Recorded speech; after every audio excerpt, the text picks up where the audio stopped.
was like, okay, this is a gift and I can better use it to help people feel a lot more seen, a lot more safe and held in their space, and even more creative, which ideally allows you to manifest your more authentic life because you are surrounded by something that reflects who you are. Hello, and thank you for joining us on Constructive Conversations, the podcast that dives deep into the chasm that exists between contractors and their customers.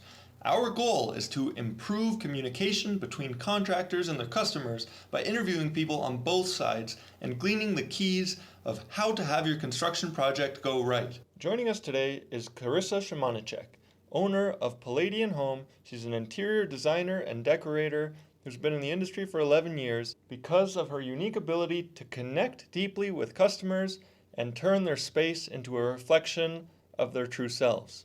In this episode, we discuss the nuances of interior design, how to communicate with your partner so that your project goes smoothly, and many other topics such as sustainable design and even how to design a space for yourself if you're on a budget. Karissa's expertise is obvious, and if you've never worked with an interior designer before, this is an eye-opening podcast. Karissa, thanks for joining us today on Constructive Conversations. Can you introduce yourself and what you do? Yeah, thank you, Nick, for having me. I am Karissa, an interior designer and decorator, owner of Palladian Home, where we construct spaces around people's energetic signatures. Awesome, that's great. And how long have you been doing that? I've been in the industry for 11 years, but I've really tapped into understanding people and their essence and kind of designing spaces around their energy probably only about 4 years ago. It was kind of a journey to have that realization. At first, I just thought that we all innately knew how to do that. And so I wasn't really saying that that's actually something I can do. And then the more I kind of dove into, I'll call it a gift. And really, it's just like a high sense of empathy, which we all have. But when I really dove into that, I was like, okay, there's something here. And if I start explaining to people that I can better connect with them to give them the outcome of something that truly reflects them versus kind of a copy and paste from Pinterest or House or Instagram, then I think people will be really interested in that. And sure enough, I pitched it to people that way and let them know, like, hey, we really create a space that is yours. And it's been rapid speed fire ever since. Wow, that's great. That's very cool. Can you talk about that journey? What was that journey like to finding out that that's a gift you had and then developing that into your business? So initially, as a young child, I could always pick up on people really easily. It was kind of just something that came naturally to me. And then over time, getting into the industry, working with people, starting to develop ideas with people, I would create a space and they would often say, wow, this is exactly what I wanted, but I didn't know how to explain it to you. And yet you delivered it. And so I would get that time and time and time again. So I was like, okay, there's something here. So then when I rebranded about 4 years ago, I was chatting with my business coach at the time and we kind of just workshopped it and I was like, okay, this is a gift and I can better use it to help people feel a lot more seen, a lot more safe and held in their space, and even more creative, which ideally allows you to manifest your more authentic life because you are surrounded by something that reflects who you are. Wow, that's awesome. And so what I'm hearing is that's a gift you sort of already had. Did you have to do any work to develop it? Do you have any practices that sort of helped you along that journey? I've been meditating off and on since I was 15. So I think that that's part of honing in on it because you almost have to get really quiet and know yourself, know your own energy and your essence before you can start deciphering really what other people's feelings are, what their energy is, and what it feels like. So I would say meditation has been a really big one. Before I go to each client's home, I will always sit in meditation, open myself up, kind of cleanse my chakras, allow my system to just feel really grounded. And then I go into a space of allowing any information to come through that needs to come through for that client. And then going into the meeting, I have an open vessel, an open channel, and I'm able to just really be with them and practice the opportunity of being very present, which again allows me to just sense them and what they need. And then we're able to create a space from there. So when I'm actually physically designing, though, and the client's not in front of me, I go into a bit of a meditative state and I create from there. So it's almost like I send out a little chord to the client, and then I get the feeling of what they're looking for, of how they want to feel in their space. And then that's how it kind of comes to be when I'm alone and creating. And then, like I said, when I'm with them, it's more of just like this energetic interaction. So it feels like a way more natural way of doing things, as before I worked for other firms at the beginning of my career. I did some contract work and it felt like I was always chasing a specific style. Wow, that's really good stuff. So when you meet with a client, you're saying you open yourself up before you meet so that you're open and receptive to the interaction with them. And going back to what you said at the beginning, the end product is what they wanted that they didn't know how to communicate, and maybe even that they didn't know that they wanted, or in other words, they couldn't communicate that. So this is some next level communication you're doing because it's nonverbal. So that's very cool. It's been a fun process. I really like that. I also meditate a lot, so I appreciate that process. Oh, that's so That's very cool. cool. So do you find that you have a very similar kind of way of interacting with your clients too, where you're like, okay, I can kind of catch their vibe and I'm able to create from here? Yes, but it's not like an explicit process where I say, okay, I'm going to open myself up. I've gotten that feedback. Oh yeah, this is exactly what we wanted. But I like that you're intentional about it, and I might have to apply that because I'm sure that that would make a huge difference. Yeah, that's really cool. So, can you talk about a project? What's your typical project look like? They range quite a bit. I would say it's typically a renovation. It's a renovation for people that are either close to retirement or just retired, and they are wanting their space to really feel like them. They want to come home and they want to be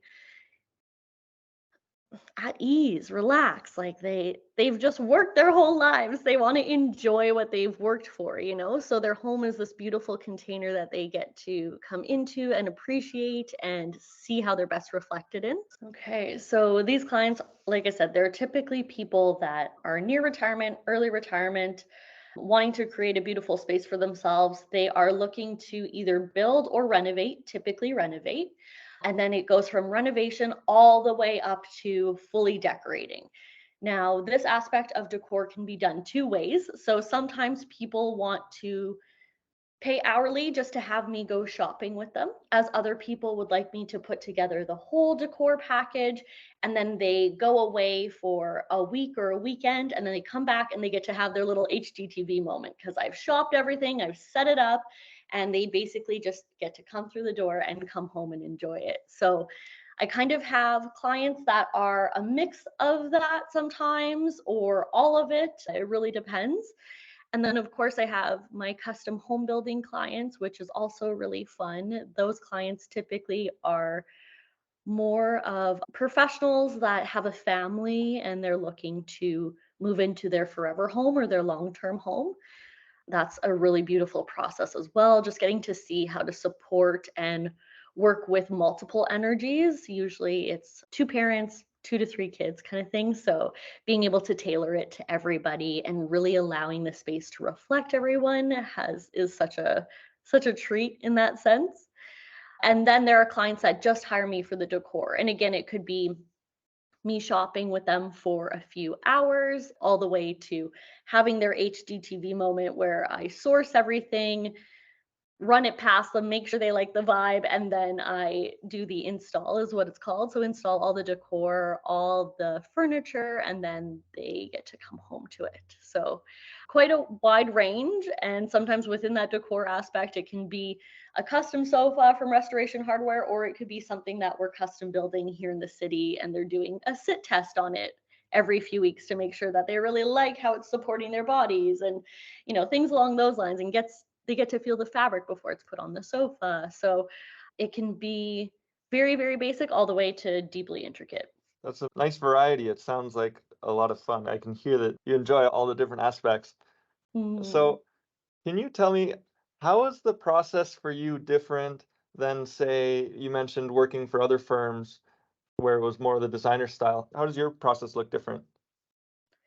So I would say it's more so just the fact that I'm connecting with the client and we're building to some extent. Well, it is a co-creation where I come up with ideas, which is not unlike other design firms, and present it to the client. But these ideas are not necessarily what we're seeing trending on Pinterest or House or Instagram or other places where people consume home ideas. And then the client was kind of thought about last.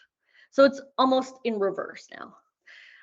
These are more unique ideas that are going to really speak to the client. So the typical progression that we see today is people will find a design that they like, they'll start with that and then work backwards, and then their own needs and their own actual expression of themselves comes last, and that probably ends up with them having something that isn't a good reflection of their taste, and that goes out of style pretty soon probably if it's based on Yes, the trends. you're totally right. People will always go for what's really trendy instead of like what really connects to them. And then so typically they will hire designers that are, and what I'm saying is that these designers are the ones I've worked for, they are amazing at executing their work. Like they're phenomenal at it, but they have a very specific style and that's what draws the clients. So in a sense, it makes it easy for clients because they're like, oh, I like that style. I'm going to move towards it. So to some extent, it does ping on their heart center. They do feel connected to it, but they're not aware that they can be a little more in it, if that makes sense. If the client can be a bit more a part of how the space comes through. Yeah, so they don't have to just pick from a list of options. They can actually be part of the creation, the co-creation, like you said. Hmm. So I can guess at the answer here, but do your customers often keep whatever you set up for them for the long term? Like they don't end up changing their designs to keep up with the trends. Yeah, I've had clients that like I'm still friends with them. I still go over for dinner and I still see their space and they've tweaked a few little things or maybe swapped out some art for others, but for the most part, it's all the same and they love it because the feedback is like people walk into my house and they totally get me. They instantly get me. And it's like, oh, that's such a good feeling. Like we live in a world where we feel so separated all the time. And so for people to come into our homes, whether they know us or don't know us, it is amazing to feel seen. Like that's such a good feeling. Yeah, yeah, I can imagine people wouldn't want to change their house if that's how they felt, and that's what people felt when they come into their space. Mhm. Mhm. And that being said, when they are in a different life transition, I typically do get a call back and they're like, "Okay, let's now zhuzh it for like the next phase of life." Yeah, that makes sense. So that's when they call you back. So can you describe, is there a particular type of customer who trends towards choosing you for their work, or is it pretty broad? Yeah, it's pretty broad. So for a while I was getting a lot of doctors and engineers. That seemed to be the shtick. But now it seems like it's anybody. I think it's anyone who connects to or understands that there's a level of a spiritual connection here. And so I think it doesn't really matter necessarily what you do for work. It's more so like whether or not you believe that there's an opportunity for us to connect authentically and then create space together from there. And most of my clientele, they're all word of mouth. So I think it's one of those things where people tell people that this is kind of the process and they're like, that sounds cool. I'm into it, and then it just kind of unfolds from there. Yeah, so you get a wide variety of people, but it sounds like they're all pretty open, and then that's why your process resonates with them. That's really cool. Mhm. Awesome. Now, a more general question. As an expert, as an interior designer, what are some things that you wish your customers were more informed about? Ooh, budget and timeline, but I think anybody in Uh-huh. this industry is gonna say that. Hmm. Yep. Yep. I Oh, have heard that before. yeah, that's tricky, right? Like, whether it's the design industry, whether it's the construction industry, it's like it's always budget and timeline, and knowing that You have to be a little agile in that space. If we give you a number, it's going to be as close as we can possibly make it at that time, but know that different decisions that are being made, know that different selections that are being made, that all changes that price. And as well, it's a bit of a domino effect. It could change the timeline. These are things that are always going to be communicated to the client. I must say, though, that seems to be an older conversation. I don't have those conversations too much anymore. It seems like clients, they hear me, they understand, and they're good with the process. But if there was ever a pain point that kind of still shows up at times, it's that one. Or clients that are getting quotes from you, and they, like, you give them the breakdown, and I think there's still a bit of a disconnect on kind of where their money is going to go, and they're not on the same page with their partner.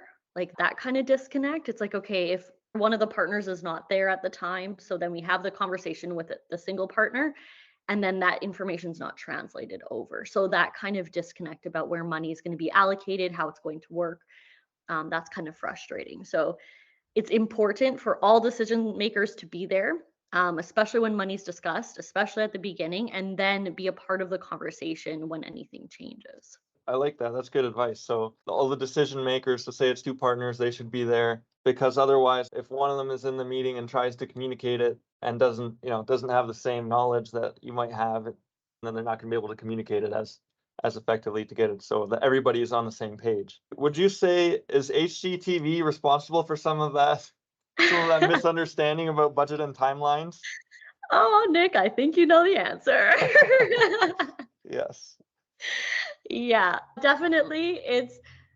They pull off magic. TV is Mhm. magic. There was a point where I did work for HGTV for one of the shows for a little bit, just like 2 episodes, and I got to see the guts of how this comes together. And they have so many people at their disposal. They also have vendors that are willing to ship things on a plane quickly overnight, and there's not even like a glitch in the timeline. So there are things that they can pull off that the average bear, the average contractor, the average designer can't do. So yes, I think HGTV, they've put a little pickle in things, that's for sure. So it's that TV magic, and that's something I try to communicate, that those shows are entertainment, not educational or reality. That's Not real entertainment. life. So Yeah. yeah, that's sort of how to reset people's expectations if that's what they're basing their expectations on. Hmm. So next, can you share, how do you deal with unexpected challenges on a project? Mm. I would say easily now. I used to really freak out and fret about it because I was like, this is the end of the world. They're going to fire me. And then I realized that I didn't create the issue. Uh-huh. I just need to be really great at communicating it. I need to give them all of the information. They need to know exactly what we're up against.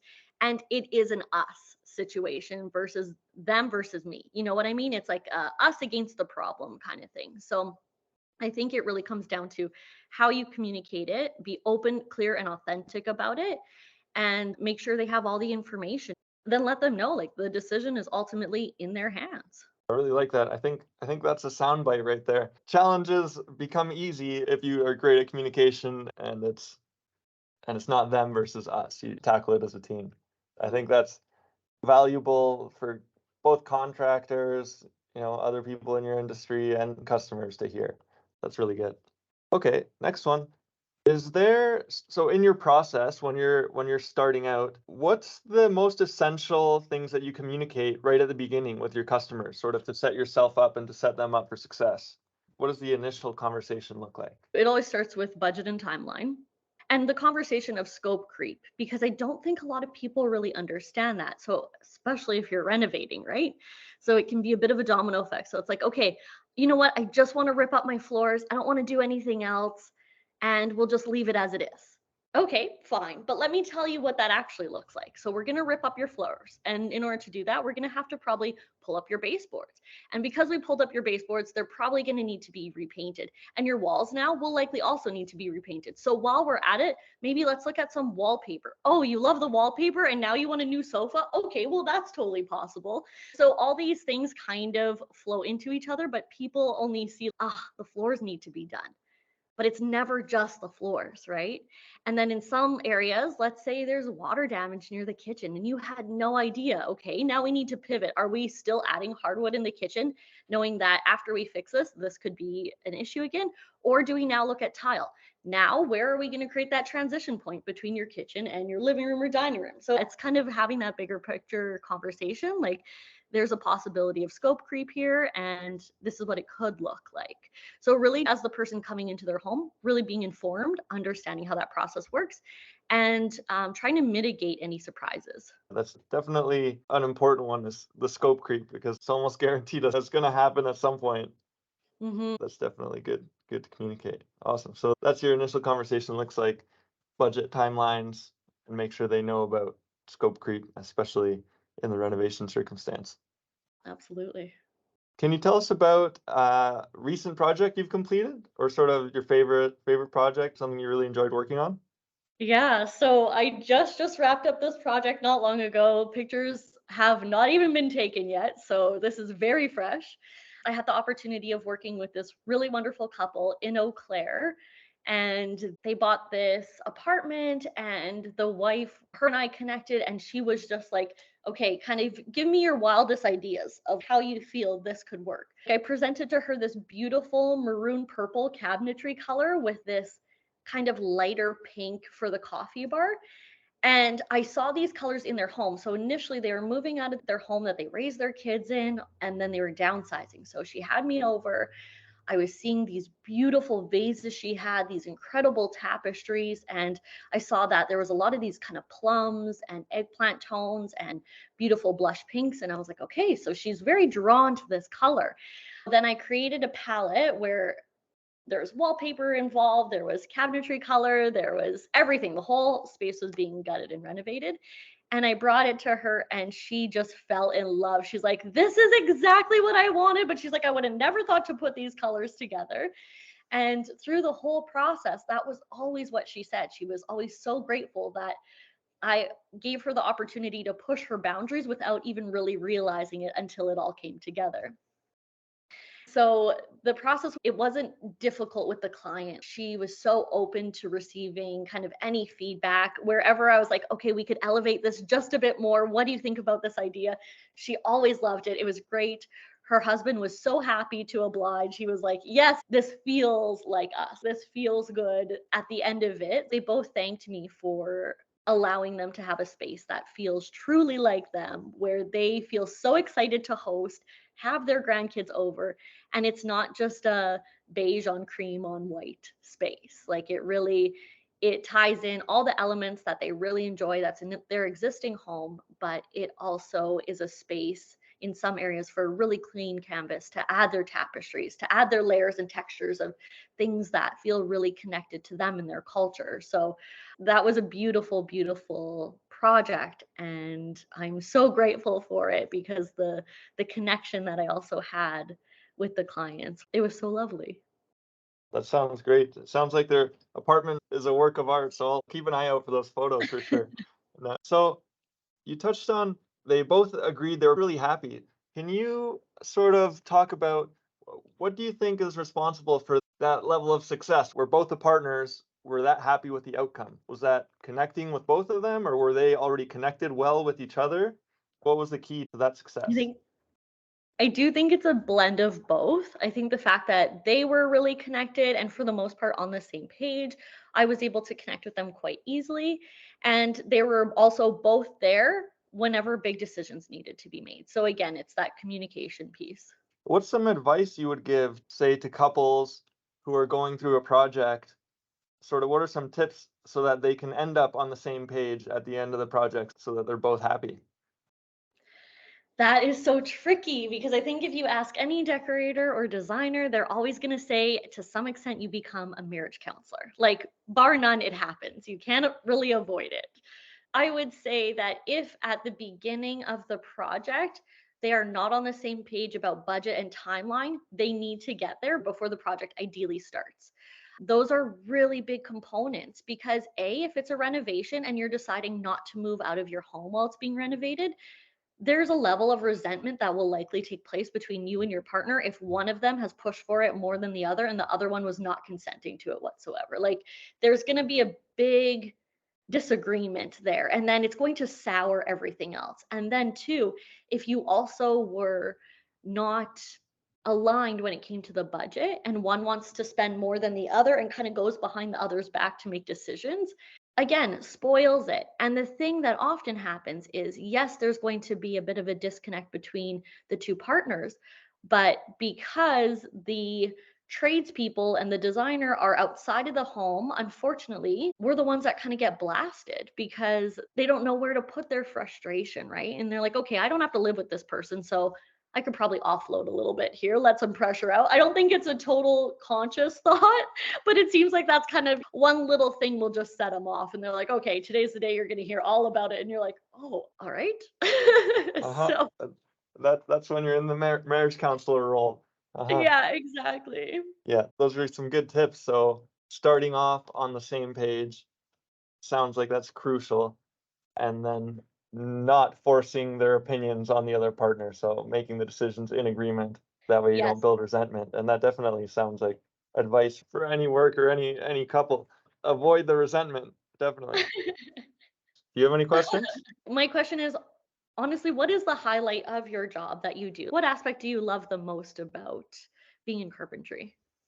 I love all aspects, really. I love everything I do. We're specialized in finished carpentry and applied moldings. So that's what I love is the details that everyone gets to see, not just the framing, everything in behind that makes it happen and makes it functional. I do love the finished aspect, but really my favorite part is when you walk somebody into the finished space and they say, "Wow, I love it. We're so happy." That's really the best possible outcome.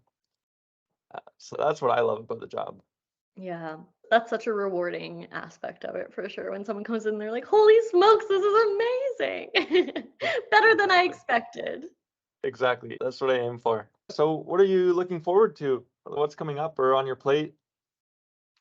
As I was mentioning before, there's a lot of decor happening right now, which I love. I am such a tactile person. Being able to create custom drapery, custom bedding. Even right now, I'm creating a custom sofa. So, again, with a local fabricator here. So, my clients get to test it out firsthand as it's being fabricated. We're also doing some custom side tables and some little slipper chairs and like just different pieces. So, most excited about seeing it all come together, and there's such richness in textures and textiles. So I would say maybe even a fiend for it. Like I love fabric. And so Uh-huh. to be able to create spaces with it and people get to use the pieces, it just makes me really, really excited. That's really cool. I didn't know custom bedding was a thing. I didn't know that existed. So learn something new. That is cool. I mean, it was such a huge thing back in like probably the 90s and earlier. Now you can just almost get anything you want, but this client had very specific requests. They wanted everything to be organic, no off gassing, had to be a certain color to match with everything else. We wanted it to be tailored a certain way. So it's like, okay, there's some times where you still need custom bedding. So That's really cool.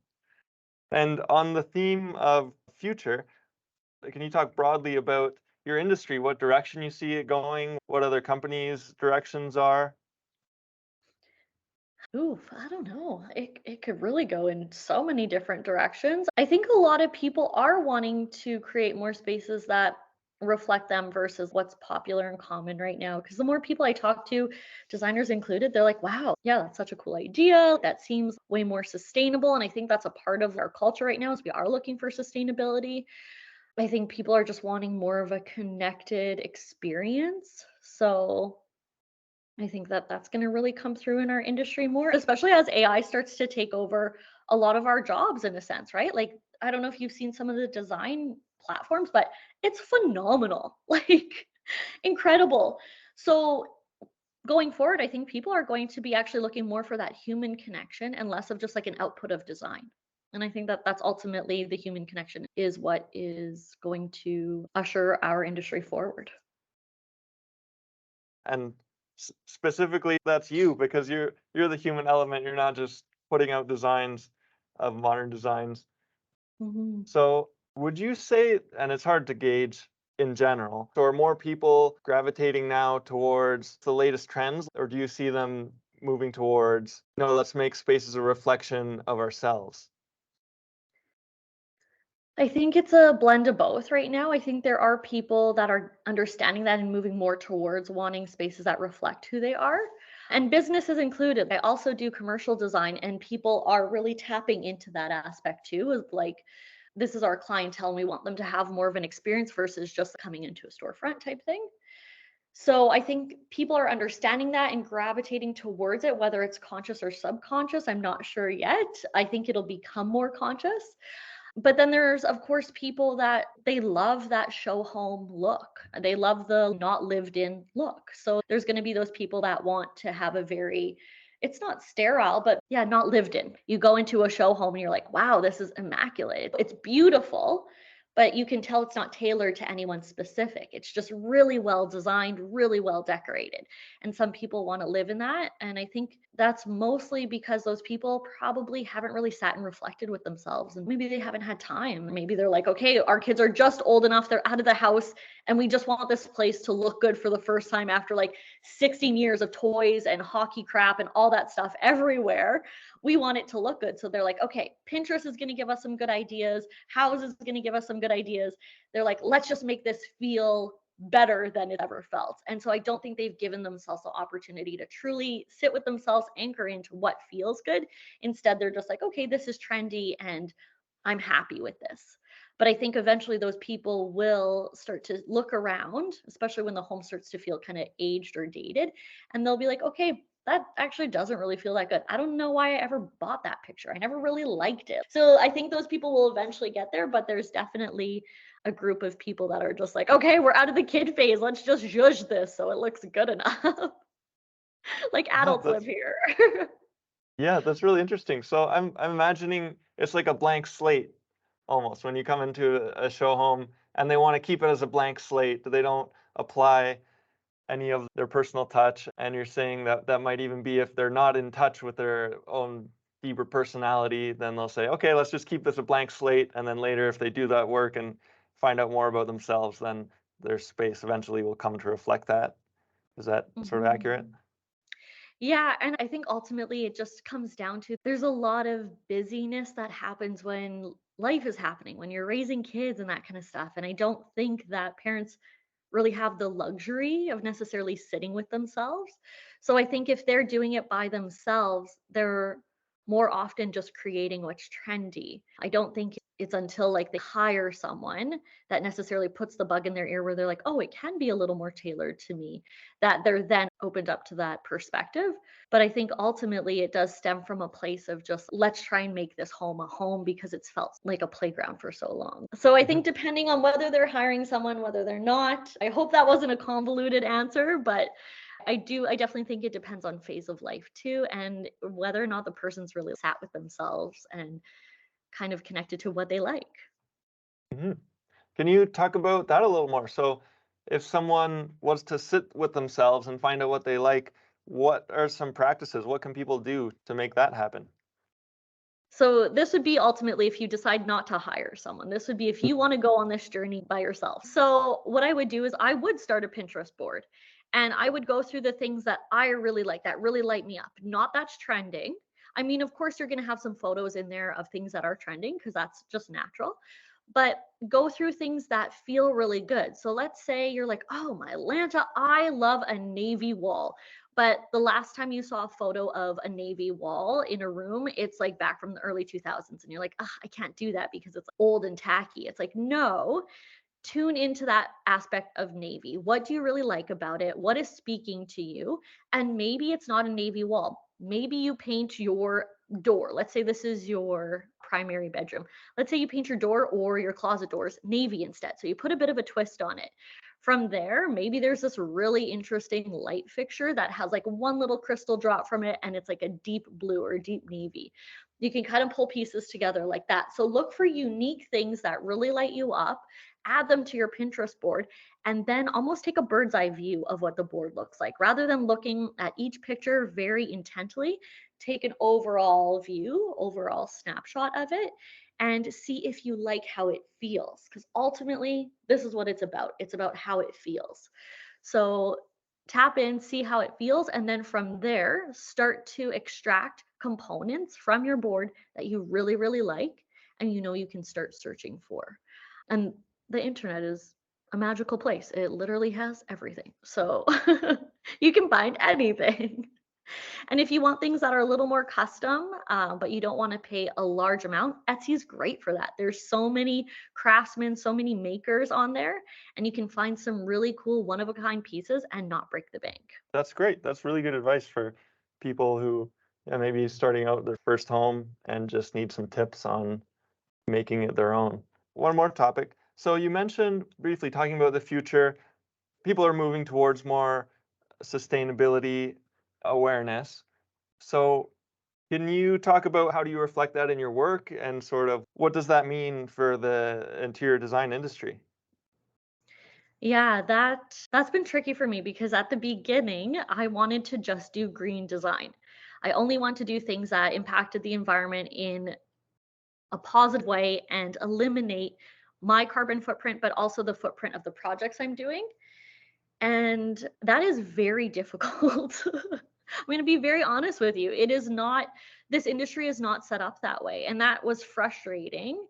Uh, and it is still frustrating, but there's ways that I've kind of learned to work around it. So, for example, let's say we're doing a renovation in the kitchen and the granite or marble is in great shape. And I could create the space to look and feel really beautiful around this marble. And this is keeping in mind that the template would remain the same. But instead of having it polished, let's say I get the guys to come in and they leather it instead, or they clean up the edge or something like that to kind of bring it into the century a little bit more. And we're able to enjoy and appreciate an aspect of it that maybe we didn't see before because it was high polish and now it's more of a leather look, so it's more textural. And so we're bringing in a different element without actually changing a component. So there's things like that that you can do, or hardwood floors. People want to rip it out and put laminate or vinyl, and I'm like, no. If there's not an issue with it, keep as much of the natural component in this house as possible. Because again, another big belief of mine is that the more natural elements we have in our space, the higher the vibration is, the higher the frequency is in our space. The more fake stuff we put in it, the more it's going to off gas with chemicals and the lower frequency it has. It's a dead product. It doesn't exist in the realm of a living thing. So things like real granite, real marble, hardwood floors, plaster made out of clay, things like that. It's like you are creating a living, breathing environment, and those things should be appreciated. So if you have hardwood floors in your house, do not rip them out for anything fake. Redo them. And sometimes, yes, it costs the same amount as ripping them out and redoing them, but I promise you, energetically, it's going to feel a lot better. It also ages so much nicer too. So I try and look at it like the sustainability from that perspective instead. Like, what do you have in your home that we can re-love? What are aspects of your personality that would really appreciate newer things? And if they are newer, let's source them more sustainably. Just like fast fashion we're hearing about, there's also fast decor.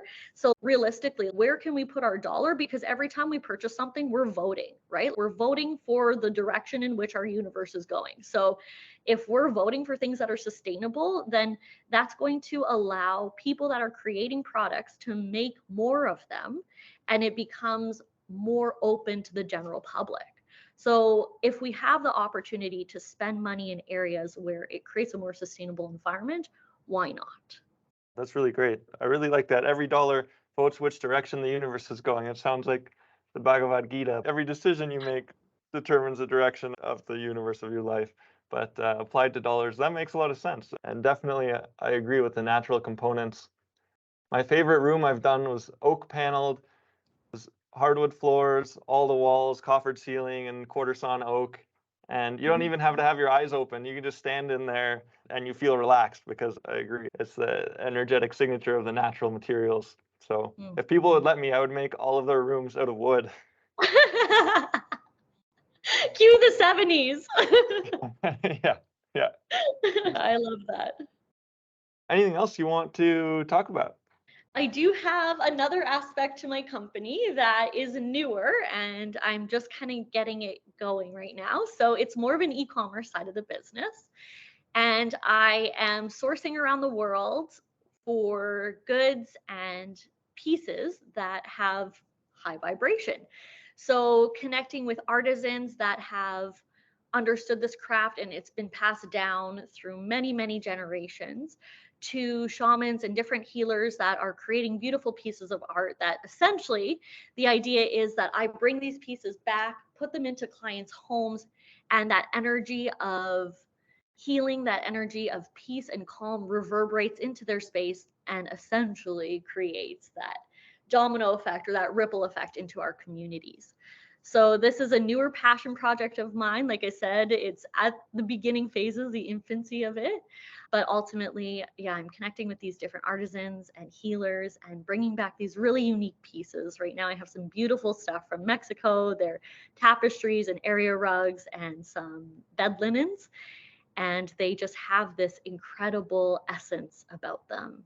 Everything is created right with the families. So they raise the sheep, they shear them, and they hand crush all natural components like flowers and ash and rocks and herbs and different things to create different dyes and colors. Then they dye the wool in them and then they start to weave these really incredible stories into their tapestries. So yeah, that's the passion project right now. That's kind of where Plating Home is also heading to kind of have this supportive component as well. So support the clients, support these more smaller communities, and we'll see where this takes us. That's exciting. That's really great. Thank you. And of course, keeping sustainability in mind. Yeah, yeah, definitely. And I appreciate that you're supporting the small artisans. So that's Mhm. really nice too. Thank you. Awesome. Do you want to let the listeners know where your contact information, where they can find you? Absolutely. So my website is palladianhome.com, spelled PLEIADIANHOME.com.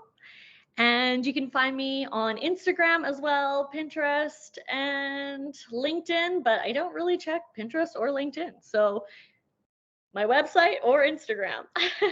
That's great. Well, thanks, Karissa, for your time. I really appreciate you coming on the show. Thank you, Nick. This has been great.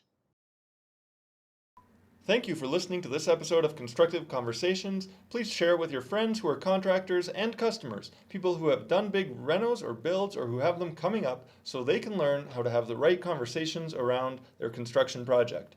I encourage you to follow the podcast because we have some very great guests coming up. Thank you again for listening. Have a wonderful day.